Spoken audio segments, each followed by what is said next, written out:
Now let's learn how to create a basic block. There are several different ways that you can go about approaching the creation of blocks in AutoCAD. Any drawing can be used as a block, so that means you can start a new file and draw your block there. That's one method. Then later you insert that file with the insert command, and we'll go over that in a different video, and then that's how the block is now in your drawing. Or you can combine different objects in your current file and make it a block inside that drawing file.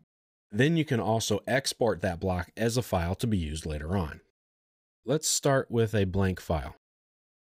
Go to the templates, pick AutoCAD.dwt. And let's draw a chair. Let's keep it simple.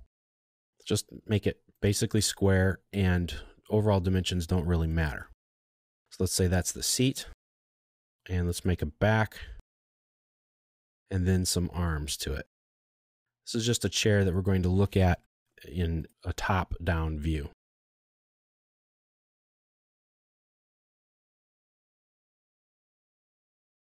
So I just drew a couple of rectangles, big rectangle for the seat, smaller one for the back, and then two here for the arms. Extremely simple. We'll get the idea that it's a chair. So let's save this file. Let's call it chair. So this is our chair drawing. We just made our first block. Now, if you wanted to create the same block but keep it inside your file, use the block command. So just type in block on the command line, press enter, and you have the block definition window. You can also go to the Home tab on the ribbon and go to the block panel. And here you have several different options. You can insert one, you can create, you can edit a block, or you can look at some of the different attributes of your block. That's what these all have to do. We'll talk about attributed blocks in another video, but right now we want to create a block. So we're going to use the create command. This brings up the block definition window. Every block needs a couple of things, and that is a name and an insertion point, and it also needs the objects. So let's give it a name. Let's call it chair. Now we need to pick a base point. Select that button and then find an appropriate place to insert your drawing from. I'm going to pick the midpoint of the back of the chair. So that is the reference point for this block.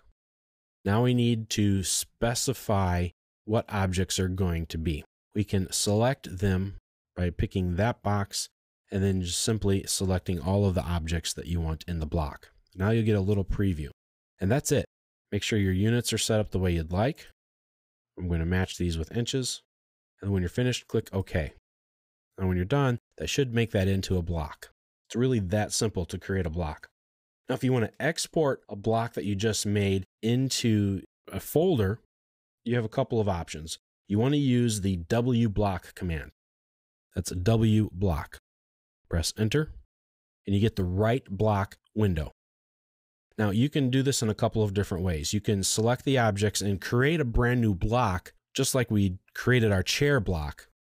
You can select the entire drawing, or you can pick a block that's already in your file. We already made the chair block, so that's what I'm going to select.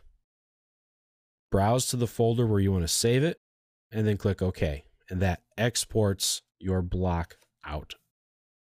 I'm going to cancel this because I don't want to override this file. Keep in mind that a good practice to follow when creating blocks is to draw the contents of the block on layer 0.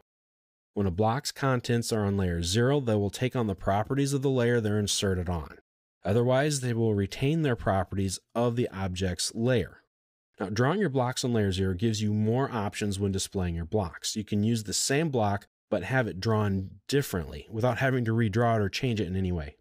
Otherwise, you're going to have to draw a different block for each way you want your chair to look.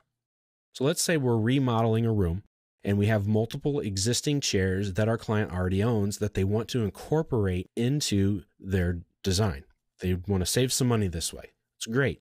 So you have a couple of layers. Let's make a new layer.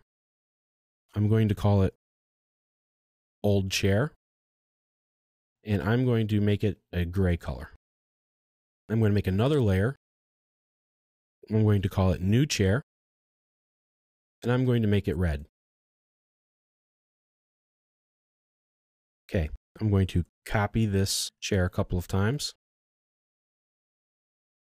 Now let's say these 3 chairs are the old chair. So I'm putting them on the old chair layer. Now let's say these chairs are the new chairs. They are on the new chair layer. I very quickly and very instantly know what's old and what's new. And I can do that because I drew all of my line work originally on layer 0. So now the properties for my chair will take on the properties of the layer they are inserted on, and not for the original layer or color or line type of what the object was drawn in.